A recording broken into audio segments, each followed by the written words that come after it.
Hey, what's up, car fam? Today's a super exciting day for Honda and Acura enthusiasts around the world. Anyone that's really into JDM cars, today's a big day. So Acura revealed the 2024 Acura Integra Type S.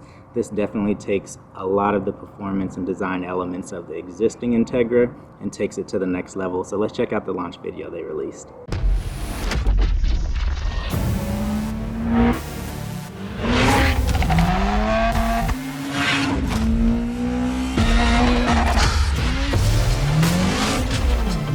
Amazing. They try to count us out.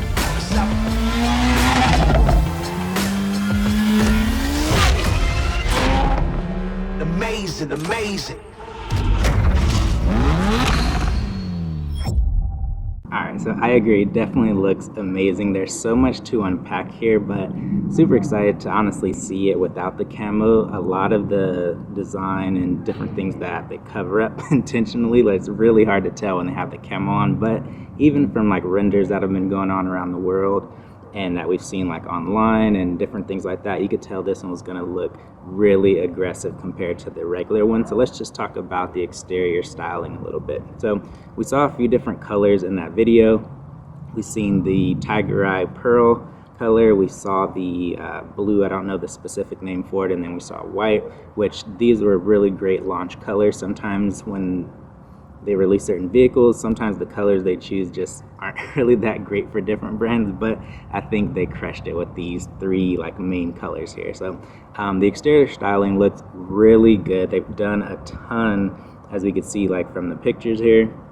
If you look at the front end, that's probably my favorite angle of this car, and then the side profile, like the front looks so mean. It definitely looks like a baby TLX Type S, so it's really cool that they were able to really basically take what already looked great on the TLX Type S and basically make it a little bit more of a modern version with a little bit more curvature on the edges and different things like that on the bumper. Like, it looks so good, and I love that it's definitely functional too. Having all that extra aero and openings there definitely increases airflow and cooling, so it's cool that they not only made it look really great, but everything's functional, and that's been something that people really have been wanting in a lot of cars lately, and less fake aero bits and stuff like that. So super cool there. And then you have the hood scoop basically there for, you know, releasing some of the hot air from the motor. So it looks really clean, and I'm a huge Honda Civic Type R fan, especially the FL5, but I have to admit the front end on the Acura looks way better. It does. I mean, they both look really cool in their own ways, but to me, I prefer the look of the front end here, definitely compared to the Civic Type R. Both incredible cars, but let's be honest, Acura crushed it here.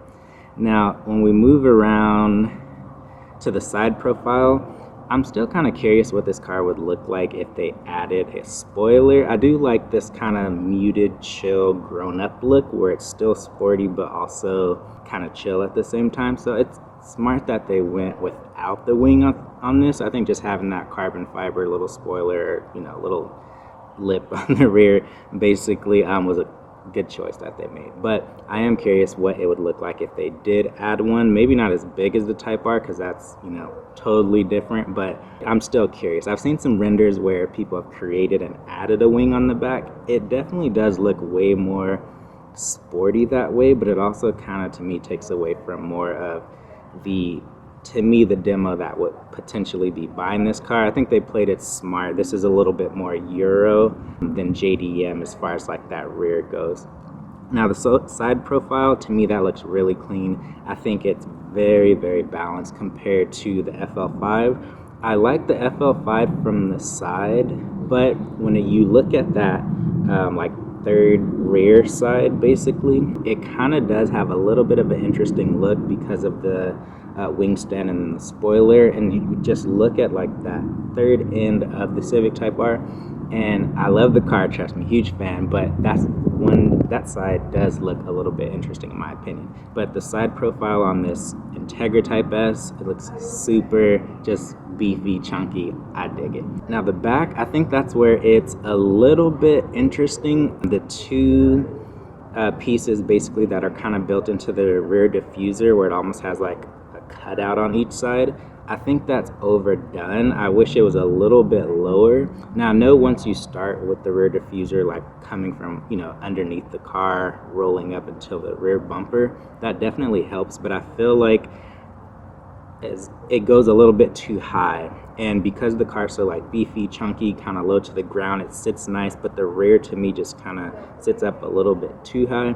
It still looks really good, but I think in the aftermarket, if someone comes up with a different rear diffuser that's a little bit lower, I mean, it's going to be a little bit harder because the way they have it built into the bumper, I think just a redesigned rear bumper would look really cool, just to kind of keep that even balance. From the side looks great, but directly from the rear, I just feel like it kicks up a little bit too high, and it kind of reminds me of what they did with the new 3 Series BMWs, where you kind of have that plastic gloss black piece kind of going up a little bit too high into the bumper, but otherwise, like, Acura crushed it. The one thing I do kind of find interesting is the placement of the Type S logo.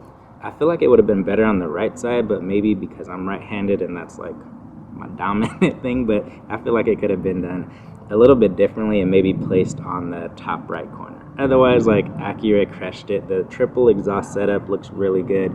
I think what they did there, having just that triple exhaust setup, looks good. They did an amazing job. Now, when you look at this color in white, man, that looks so fresh. But I'm glad that they brought out the Tiger Eye Pearl, because that color is so unique, and it's one of those timeless colors that I think will look really good for a long time, but it makes the car look that much more special. But I really do love the white. I'm never really into like bright blue cars personally, but I get why some people would like it. So for those people, they're probably going to be totally happy with the blue. But to me, I would prefer this white because you have a lot of the black accents on the exterior and different things like that. That makes it look great.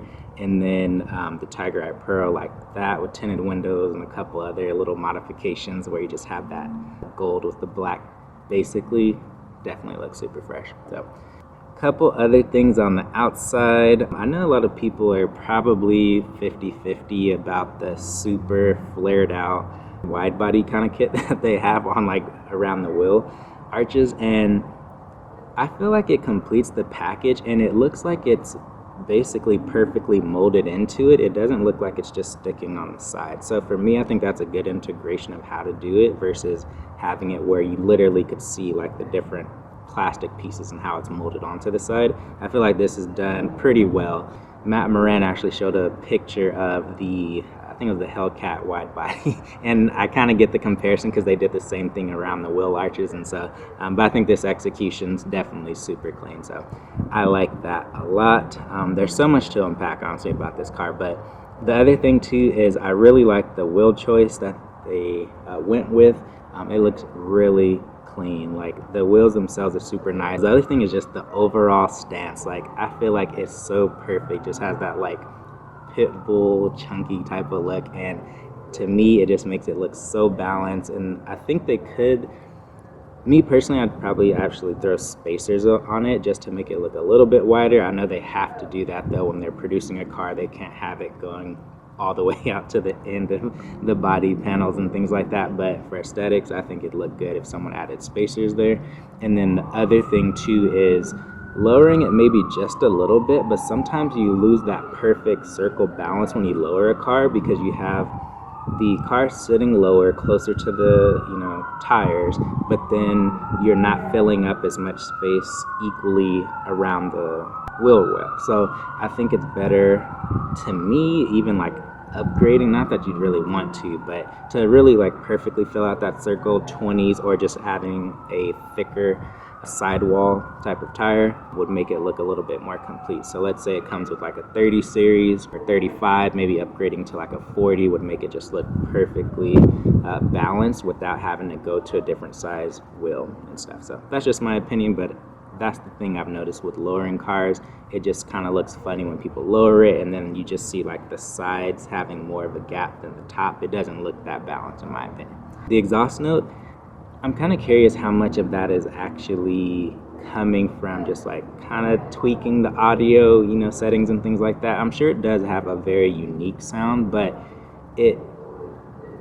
doesn't really sound like most cars, and I can kind of attest to the TLX Type S. They did something similar there where it had its own, honestly, like bespoke sound compared to other cars in the market and exhaust type of notes and things like that, the sound of it. So I think this one's really going to sound great and sound better than that one, because that one to me had a little bit more of a vacuumy sound. So I think the Integra Type S will have kind of that happy medium. It'll sound better than the FL5 for sure. That car, the biggest downside to me is probably the ride quality and then the exhaust note. Like, it looks so cool, but then you like get on the gas and start it up and like there's no drama. So I think Acura definitely had a little bit more budget to play with when it comes to that, and definitely put some money there and things like that, and it paid off. So the car goes on sale in June, so I think we'll probably start seeing more of the journalist reviews and magazine reviews of the car closer to that time, probably just a few weeks before it goes on sale. Or it could be like the FL5 where some of the reviews for certain parts of the world come out like after the sale of the car and things like that. So we'll see. Hopefully they get that a little bit more dialed in this year, where we can kind of get some of the impressions ahead of time, and then that way when people are placing their orders, they know kind of what pros and cons other professional driving enthusiasts basically have had to say about the car. So I'm really excited, and I think that the plus with this one is it's going to be more daily driver friendly. The FL5 is really great, but compared to the FK8, like, that car had to me the perfect suspension dampening, where it was really nice and just chill in comfort mode, and then when you want to, you know, have more aggressive suspension, then you can just, you know, adjust it with the driver settings and stuff like that. So this one with the FL5 is definitely everyone's biggest complaint is like, yeah, it is pretty stiff. It's a sports car, but I've driven in other high performance sports cars too, and they just have that dialed in with a more upgraded premium suspension that's still good for around town, because let's be honest, most roads really aren't that perfect. But with this one here, I think they're gonna have more of that FK8 balanced suspension, where yes, it's still plenty capable. I think it'll probably have a little bit more body roll for sure than maybe the FK did, or even for sure the FL5, but I think it'll still be very perfectly balanced. And if you've been in any like more luxury cars, you know what I'm talking about, where it's still plenty capable if you do take turns. If you've been in some of the older Acura cars, like I had a TSX before, 2013, handling super great around corners and things like that, but it was still compliant to where if I went to the grocery store with my grandmother, like, they wouldn't be bothered. So I think that's what this will strike, that perfect balance of like, yes, it's capable, a little bit more body roll than the FL5, but overall way more comfortable. So I know I made a video before kind of talking about pricing. Now that we know a lot more of what the car will come with some of the technology and different things like that, I still feel like it's going to be in the high 49s. Some people are saying 47, but personally, a lot of that technology and then them adding a little bit more attention to like the suspension, the exhaust system, and different things like that, they're going to want to recoup some of those costs. And then if they also want to increase volume of this compared to the FL5, I think the cost is still going to be in the high 49s. It can't be over 50, I don't think, for just positioning of this car that it would make sense to, because there's some really great cars once you hit over $50,000 that they'd be competing with. So I think this will be under that, and it'll make it even more compelling for some that maybe are on the fence and haven't got the FL5 yet. I think they're going to be really, really excited about potentially getting one of these at a good rate. So let me know what you think. I really like this car a lot. I think the Integra Type S is going to be the perfect daily driver for someone that loves sporty cars but also wants something that's daily driver friendly. And I think out of the two, if let's say you have your spouse and they are interested in driving, you know, a manual car for the first time and maybe want to drive it, you know, occasionally on the weekends, I think this is the one they would prefer as far as driving dynamics and performance and comfort, and just, you know, it having the ELS speaker sound system where it's like 16 speakers in this car. Like, it's just going to have way more of a premium feel and less of a race car feel. So I think this one's going to be one of those modern day classics, and I'm so happy that Acura nailed it. They took a lot of the learnings from the FL5, from the FK8, I'm sure, and just made it into a premium package, and like I said, made a more a baby version of the TLX Type S, and I think this one dynamically is going to be way more entertaining. The TLX to me is still a little bit more on the luxury chill side. I don't really consider that a sports car. When I drove it, I was pretty underwhelmed. I'm sure it handles really great, and that's what I've heard, like it's great for canyon carving and stuff like that, but overall, like I just wasn't that impressed for the price point. But this one here, I have really high hopes based on just the regular Integra. Like that's a pretty fun driving car, and it had none of the heart and soul of the FL5. So looks super promising. Can't wait for more content to come out about this car, and stay tuned. I'll definitely be covering it on the channel, and if you haven't subscribed, make sure you do. Catch you in the next video. Peace.